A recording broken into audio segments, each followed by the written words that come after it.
ಮುಖ್ಯಮಂತ್ರಿಗಳು ಡೆಲ್ಲಿ ಹೋಗಿದ್ದಾಗ ಅಲ್ಲಿ ಸ್ವಲ್ಪ ಫ್ರೀಯಾಗಿ ಸಿಗ್ತಾರೆ ಮಾತಾಡಕ್ಕೆ ನೋಡಕ್ಕೆ ಅಂತ ನಾನ್ ಡೆಲ್ಲಿಗೆ ಹೋಗಿದ್ದೆ. ನಾನೇನ್ ಲಾಬಿ ಮಾಡಕ್ ಹೋಗಿಲ್ಲ. ನಮ್ಮ ಅಪ್ಪ 4 ಬಾರಿ ಗೆದ್ದಿದ್ದಾರೆ. ಅವರು ಒಳ್ಳೆ ಕೆಲ್ಸಗಳು ಮಾಡಿದ್ದಾರೆ, ನಡ್ಸ್ಕೊಂಡ್ ಬಂದಿದ್ದಾರೆ. ಅವ್ರನ್ನ ಮಂತ್ರಿ ಮಂಡಲದಲ್ಲಿ ಸೇರ್ಸ್ತಾರೋ ಅನ್ನೋ ನಂಬಿಕೆ ನನಗೆ ನನ್ನ ಮುಖ್ಯಮಂತ್ರಿ ಮೇಲೆ ಇದೆ, ನನ್ನ ಹೈಕಮಾಂಡ್ ಮೇಲೆ ಇದೆ. ಏನು ಮಾಡಕ್ ಹೋಗಿಲ್ಲ. ಯಾಕೆ ಮಾಡ್ಬೇಕು? ನಾವು ಡೈಲಿ ಮಗ ತೋರ್ಸಿದ್ರೆ ಅವ್ರಿಗೆ ಜ್ಞಾಪಕ ಬರುತ್ತೆ.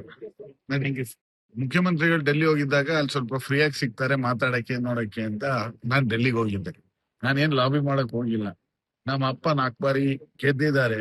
ಅವರು ಒಳ್ಳೆ ಕೆಲ್ಸಗಳು ಮಾಡಿದ್ದಾರೆ, ನಡ್ಸ್ಕೊಂಡ್ ಬಂದಿದ್ದಾರೆ. ಅವ್ರನ್ನ ಮಂತ್ರಿ ಮಂಡಲದಲ್ಲಿ ಸೇರ್ಸ್ತಾರೋ ಅನ್ನೋ ನಂಬಿಕೆ ನನಗೆ ನನ್ನ ಮುಖ್ಯಮಂತ್ರಿ ಮೇಲೆ ಇದೆ, ನನ್ನ ಹೈಕಮಾಂಡ್ ಮೇಲೆ ಇದೆ. ಏನು ಮಾಡಕ್ ಹೋಗಿಲ್ಲ. ಯಾಕೆ ಮಾಡ್ಬೇಕು? ನಾವು ಡೈಲಿ ಮಗ ತೋರ್ಸಿದ್ರೆ ಅವ್ರಿಗೆ ಜ್ಞಾಪಕ ಬರುತ್ತೆ.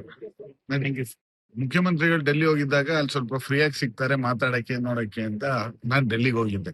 ನಾನೇನ್ ಲಾಬಿ ಮಾಡಕ್ ಹೋಗಿಲ್ಲ. ನಮ್ಮ ಅಪ್ಪ 4 ಬಾರಿ ಗೆದ್ದಿದ್ದಾರೆ. ಅವರು ಒಳ್ಳೆ ಕೆಲ್ಸಗಳು ಮಾಡಿದ್ದಾರೆ, ನಡ್ಸ್ಕೊಂಡ್ ಬಂದಿದ್ದಾರೆ. ಅವ್ರನ್ನ ಮಂತ್ರಿ ಮಂಡಲದಲ್ಲಿ ಸೇರ್ಸ್ತಾರೋ ಅನ್ನೋ ನಂಬಿಕೆ ನನಗೆ ನನ್ನ ಮುಖ್ಯಮಂತ್ರಿ ಮೇಲೆ ಇದೆ, ನನ್ನ ಹೈಕಮಾಂಡ್ ಮೇಲೆ ಇದೆ. ಏನು ಮಾಡಕ್ ಹೋಗಿಲ್ಲ. ಯಾಕೆ ಮಾಡ್ಬೇಕು? ನಾವು ಡೈಲಿ ಮಗ ತೋರ್ಸಿದ್ರೆ ಅವ್ರಿಗೆ ಜ್ಞಾಪಕ ಬರುತ್ತೆ. ನನಗೆ ಮುಖ್ಯಮಂತ್ರಿಗಳು ಡೆಲ್ಲಿ ಹೋಗಿದ್ದಾಗ ಅಲ್ಲಿ ಸ್ವಲ್ಪ ಫ್ರೀಯಾಗಿ ಸಿಗ್ತಾರೆ ಮಾತಾಡಕ್ಕೆ ನೋಡಕ್ಕೆ ಅಂತ ನಾನ್ ಡೆಲ್ಲಿಗೆ ಹೋಗಿದ್ದೆ.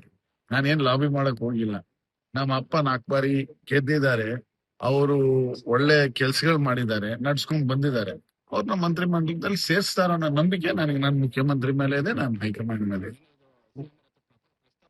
ಏನು ಮಾಡಕ್ ಹೋಗಿಲ್ಲ. ಯಾಕೆ ಮಾಡ್ಬೇಕು? ನಾವು ಡೈಲಿ ಮಗ ತೋರ್ಸಿದ್ರೆ ಅವ್ರಿಗೆ ಜ್ಞಾಪಕ ಬರುತ್ತೆ. ನನಗೆ